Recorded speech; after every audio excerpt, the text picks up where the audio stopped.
If you're looking to land a tech sales job in 2024, I've got some advice for you. What's up, everybody? It's Keith here, aka the Video Sales Guy, and I'm going to walk you through step by step just some things that have worked for me on how you can land your first tech sales job. As somebody who's worked in software for the last 10 years and specifically in tech sales the last 5, these are some things that have worked for me. So step number 1 is going to make sure your resume is ready and professional. And what I mean by that is don't make your resume 3 or 4 pages long. Even 2 pages is pushing it. I would just highly suggest that your resume is 1 page long. It's got all of your experience. You keep it short, concise, along with your accomplishments. So when it gets in the hands of a hiring manager or a recruiter, they can skim through it and see exactly what you've done in your past. Number 2, make sure that your LinkedIn is up to date. I completely understand if you are currently in an industry like a server, a bartender, etc., and you feel like maybe LinkedIn isn't something you should use.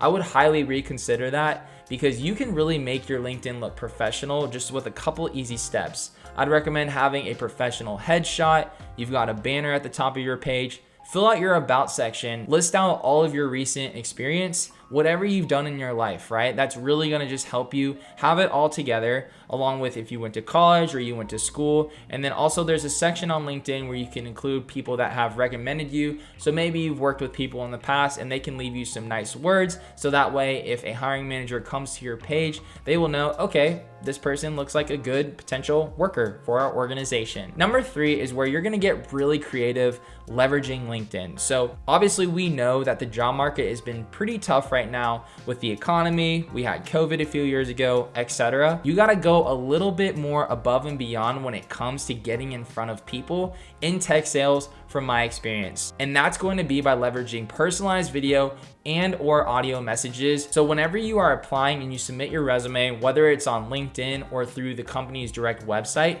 you want to do a little bit research on that organization. Try to figure out who are some of the people that are currently working the job that you want and you're applying for. It could be SDRs, it could be senior SDRs, it could be a manager, and kind of focus on that specifically. Recruiters, their inboxes are filled all the time, and a lot of times people will just like reach out to the recruiter and be like, hey, I'm experienced at this job, let me get an interview. That's not what you want to do. Instead, you want to identify the job that you are applying for. Why are you a good fit? And you need to paint that picture to the recruiter. And you can do that incredibly well standing out with a personalized video. Make a compelling video. Walk that recruiter through exactly why you would be a good fit. Speak to your accomplishments. Speak what you're good at. Take some of the verbiage that's actually on the hiring post of the requirements and share examples from your life, your career, as to why you would be a good fit for that role. You don't want to pester the recruiter, you don't want to pester the hiring manager, but if you are like going through the process as well, or it's really early on and there's like a lot of applicants, you can also, figure out those colleagues that are currently working at that organization, let's say for an SDR, and just ask, hey, like I applied for the role. Do you happen to have like 10-15 minutes so I can just learn a little bit more about that role? So that way you can just build a relationship or maybe get yourself a referral in, because ultimately in today's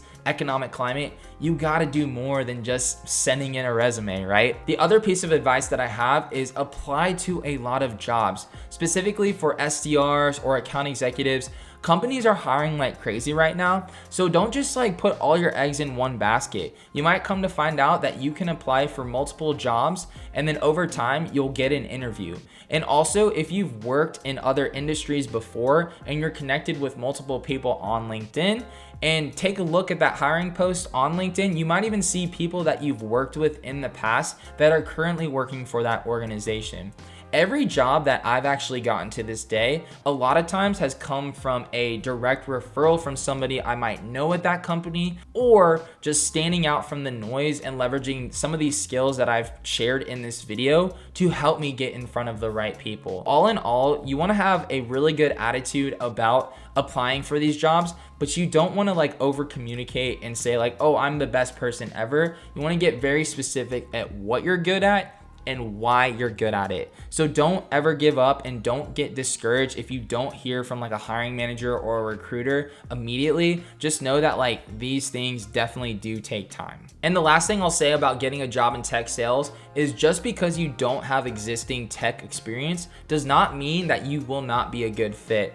As a current SDR manager for a company now and previous company before, I've actually hired people that are pastors, musicians, teachers, etc. People who have never worked in tech before. A lot of times those skill sets are incredibly transferable and you can do amazing things specifically in sales, because those jobs that I just described, you have to be a communicator. I mean, I remember being a server myself and having to communicate to tables, let them know about food coming out, their drinks, etc. Those are all transferable skills and you can actually be very, very successful in tech. And I just want you to know that working in tech sales is an incredible opportunity. It has benefited my life tremendously, and I wouldn't be making this video if I didn't believe that you could do it too. So I hope you enjoyed this video. I hope you're having an amazing day wherever you are. Be sure to drop a comment below. Are you interested in working in tech sales? What questions do you have? Because I would love to answer them in a follow-up video. So make sure you subscribe, smash that like button, and I'll see you in the next video.